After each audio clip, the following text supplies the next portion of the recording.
जी अस्सलाम वालेकुम। First year biology के 8वें चैप्टर से एक इंतहाई आसान और सिंपल सा टॉपिक हमने लिया हुआ है और आज के टॉपिक में हमने पढ़ना है न्यूट्रिशन इन फंजाई, मतलब कि खुराक जो है फंजाई के पास कैसे पहुंचती है, फंजाई अपनी खुराक कैसे हासिल करते हैं, मतलब कि फंजाई के अंदर जो तग़ज़िया है, खुराक का जो सिस्टम है वो कैसा है।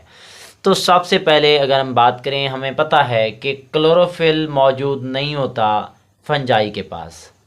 फंजाई के पास क्लोरोफिल मौजूद नहीं है, मतलब फंजाई के पास अगर क्लोरोफिल नहीं है तो फंजाई अपनी खुराक फोटोसिंथेसिस की मदद से तैयार नहीं कर सकते। अगर वो खुराक तैयार नहीं कर सकते तो इस तरह के जानदारों को हम कहते हैं, ये क्या होते हैं, हेट्रोट्रॉफ्स होते हैं। अब ये जो हेट्रोट्रॉफ हैं ये अपनी खुराक, अपनी एनर्जी कहाँ से हासिल करते हैं? ऑर्गेनिक मैटर से। किस प्रोसेस की मदद से? एब्जॉर्प्शन की मदद से। खुराक को एब्जॉर्ब करके, जज्ब करके जिस्म में ले जाएंगे।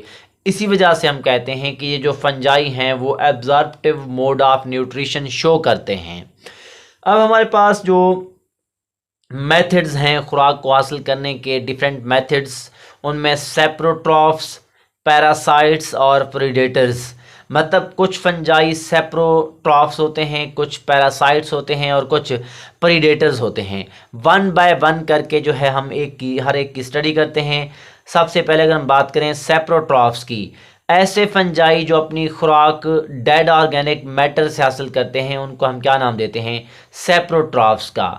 अब इसके बाद ये करते क्या हैं, कैसे अपनी खुराक लेते हैं? ये क्या करेंगे, डाइजेस्टिव एंजाइम खारिज करेंगे। ये डाइजेस्टिव एंजाइम जाकर डाइजेस्ट कर देते हैं ऑर्गेनिक मैटर को। जब डाइजेस्ट करते हैं ऑर्गेनिक मैटर को तो ये जो डाइजेस्टेड मॉलिक्यूल्स हैं उनको फंजाई क्या कर लेता है, एब्जॉर्ब कर लेता है।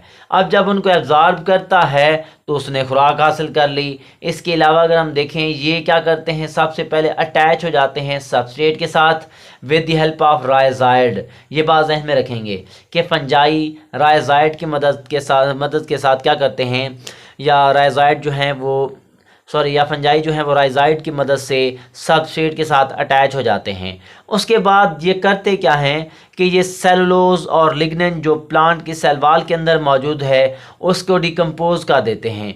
ये वो चीज़ है जिनको बैक्टीरिया डिकम्पोज नहीं करते, सिर्फ़ और सिर्फ कौन करते हैं, यही फंजाई जो है इसको डिकम्पोज कर देते हैं। इसी वजह से हम कहते हैं कि ये जो हमारे पास सेप्रोफिटिक फंजाई जो है वो क्या होते हैं, डिकम्पोजर्स होते हैं।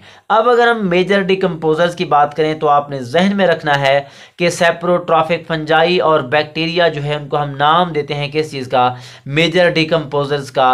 अब ये जो मेजर डिकम्पोजर्स होते हैं ये क्या करते हैं, ये रिसाइकलिंग ऑफ मटेरियल में हेल्प करते हैं, जैसे कि कार्बन की, नाइट्रोजन, ऑक्सीजन, हाइड्रोजन की रिसाइकलिंग में जो है वो कौन सी चीज़ इस्तेमाल होती है, डिकम्पोजर्स। और वो जो डिकम्पोजर्स हैं वो कौन हैं, फंजाई और बैक्टीरिया। इसके बाद अगर हम देखें, ये जो एलिमेंट्स हैं उनको फिर क्या करते हैं, दूसरे जानदार इस्तेमाल करते हैं, मतलब कि ये इसकी जो है इम्पोर्टेंस है। इसके बाद अगर हम देखें, हमारे पास दूसरा मेथड है वो है पैरासाइट्स। अब ये पैरासाइटिक फंजाई क्या करते हैं, डायरेक्टली एब्जॉर्ब कर देते हैं अपने न्यूट्रिएंट्स को लिविंग होस्ट के साइटोप्लाज्म में से, मतलब कि जो लिविंग होस्ट का साइटोप्लाज्म है वहाँ से डायरेक्ट अपनी खुराक को या अपने न्यूट्रिएंट्स को जज्ब कर लेते हैं पैरासाइट या पैरासाइटिक फंजाई। अब यहाँ पे एक छोटा सा इम्पॉर्टेंट शॉर्ट क्वेश्चन बनता है कि फंजाई जो है अपनी खुराक वहाँ से कैसे हासिल करते हैं। तो वो जो है फंजाई जो है अपनी, या पैरासाइटिक फंजाई क्या करते हैं, अपने न्यूट्रिएंट्स या अपनी खुराक जो है स्पेशल टिप्स ऑफ हैफी की मदद से हासिल करते हैं। उनको हम नाम देते हैं, दे आर कॉल्ड एज हास्टोरिया। मतलब हास्टोरिया जो है स्पेशल टिप ऑफ हाइफी है जिसकी मदद से फंजाई क्या करता है, अपनी खुराक या अपनी न्यूट्रिएंट्स को जो है वो एब्जॉर्ब कर लेता है। इसकी दो टाइप्स होती हैं पैरासाइट्स की, ऑब्लिगेट पैरासाइट और फैकल्टेटिव पैरासाइट। ऑब्लिगेट पैरासाइट जो हैं ये सिर्फ और सिर्फ स्पेसिफिक होस्ट के अंदर ग्रो करते हैं, इनको आप आर्टिफिशियल मीडिया के अंदर ग्रो नहीं करवा सकते। इनके एग्जांपल्स जो हैं मिल्ड्यूज और रस्ट जो हैं, ऐसी इनकी कुछ स्पीशीज जो हैं ये ऐसी होती हैं जो क्या होते हैं, सिर्फ और सिर्फ अपने होस्ट के अंदर ही जो है अपनी तादाद बढ़ा सकते हैं या अपनी ग्रो करवा सकते हैं। इनको हम नाम देते हैं ऑब्लिगेट पैरासाइट का। इसके बाद अगर हम देखें फैकल्टेटिव पैरासाइट, ये ऐसे पैरासाइट हैं जो अपने होस्ट के साथ साथ आर्टिफिशियल ग्रोथ मीडियम के अंदर भी क्या करते हैं, ग्रो करते हैं। इनको हम नाम दे देते हैं, they are called as facultative parasite. इसके बाद लास्ट में बात करते हैं प्रीडेटर की। प्रीडेटर क्या करते हैं, डायरेक्ट जो है एनिमल्स को किल कर लेंगे, उनको खा लेंगे, वहाँ से खुराक को एब्जॉर्ब कर लेंगे। उनको हम नाम देते हैं प्रीडेटर्स का। इनकी दो इम्पॉर्टेंट एग्जांपल जो हैं शॉर्ट क्वेश्चन में आ सकती हैं, ओएस्टर मशरूम और आर्थ्रोबोटेरिस। इसके बाद सबसे पहले अगर हम बात करें कि जो ओएस्टर मशरूम है, इसका दूसरा साइंटिफिक नेम है पैलियोरोटस ऑस्ट्रिएटस। ये जो है इसका साइंटिफिक नेम है। अब ये क्या करता है, it is a carnivorous fungus, ये गोश्तखोर फंगस है। ये सबसे पहले नीमाटोड्स को, कीड़े मकोड़ों को या कीड़ों को क्या करता है, सबसे पहले उनको पैरालाइज करता है, बेहोश कर देता है और उनके अंदर खुद को पेनिट्रेट कर लेता है। जब पेनिट्रेट करता है तो वहाँ से सिर्फ और सिर्फ, जहन में रखेंगे, सिर्फ और सिर्फ नाइट्रोजनस रिक्वायरमेंट्स को ऑब्टेन करता है, हासिल करता है। उसके बाद जो ग्लूकोज वाले रिक्वायरमेंट हैं वो कहाँ से हासिल करता है, लकड़ी को तोड़कर। इसको हम नाम देते हैं वेस्टर्न मशरूम का। ये एक क्या है, प्रीडेटर है।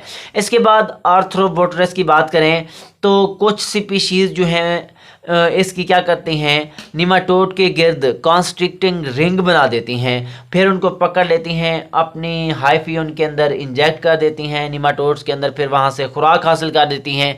इनको हम नाम देते हैं किस चीज़ का, आर्थ्रोबोटेरिस का। इसकी अगर हम डायग्राम की मदद से थोड़ी सी बात कर लें कि हमारे पास ये आपके पास जो है मिसाल के तौर पर निमाटोड है, ये नीमाटोड है, यहाँ पे जो है फंजाई पड़ा हुआ है। तो फंजाई सबसे पहले क्या करेगा, इसके गिर्द जो है एक रिंग बना देगा। जब इसको रिंग बनाएगा तो इसको पकड़ लेगा, फिर यहाँ से इसको मतलब कि नीमाटोडा से अपनी खुराक हासिल कर लेगा। इनको हम नाम देते हैं किस चीज़ का, आर्थ्रोबोटेरिस का। तो ये आसान और सिंपल सा टॉपिक था। ओके बेटा, अल्लाह हाफिज़।